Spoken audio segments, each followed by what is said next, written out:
Today, I want to talk about the growing friction between Poland and Ukraine.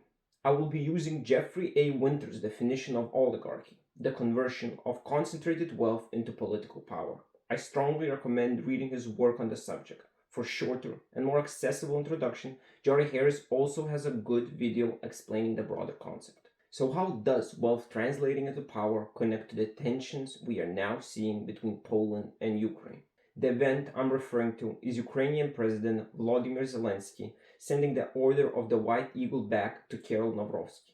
Before going any further, however, we have to address the elephant in the room. Yes, a significant portion of Ukrainian troops fighting in active combat zones come from nationalist formations. Those forces were among the first to take up arms in defense of Ukraine. They have fought with extraordinary loyalty, experienced some of the lowest levels of mutiny and insubordination, and operated under some of the harshest conditions of the war. Nationalist forces playing a major role in a military campaign during wartime is not unusual. It is entirely natural. People who place the survival of the state above everything else are more likely to volunteer, more likely to endure, and more likely to fight. Poland knows this. Europe knows this. Any pragmatic military strategist with half a brain knows this. Poland had very little difficulty understanding that reality at the beginning of the war. So, what suddenly caused the Polish political establishment to abandon all nuance on the subject it previously understood perfectly well? The answer is simple. Ukraine's ambition to join the European Union and the fierce opposition of Polish agricultural oligarchy.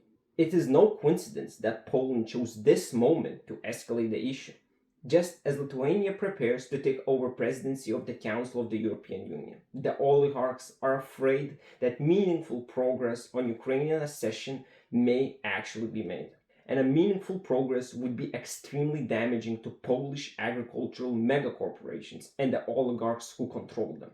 The same forces that welcomed Ukrainian grain transit with pro-Kremlin posters at the Ukrainian border are now using everything their unprecedented wealth allows them to use: political pressure, organized obstruction, historical grievances, and manufactured outrage. This is oligarchy in its clearest form. A numerically small voting bloc is holding a populist Polish government hostage because it possesses something ordinary citizens do not: enormous wealth, political organization, and billions in European agriculture subsidies.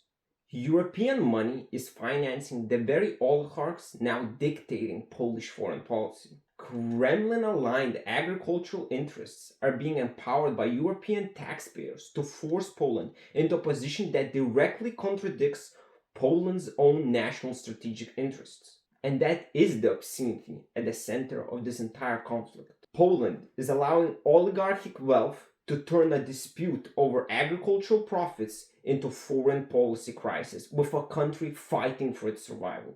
Not because it serves Poland, not because it serves Europe, but because it serves the oligarchs.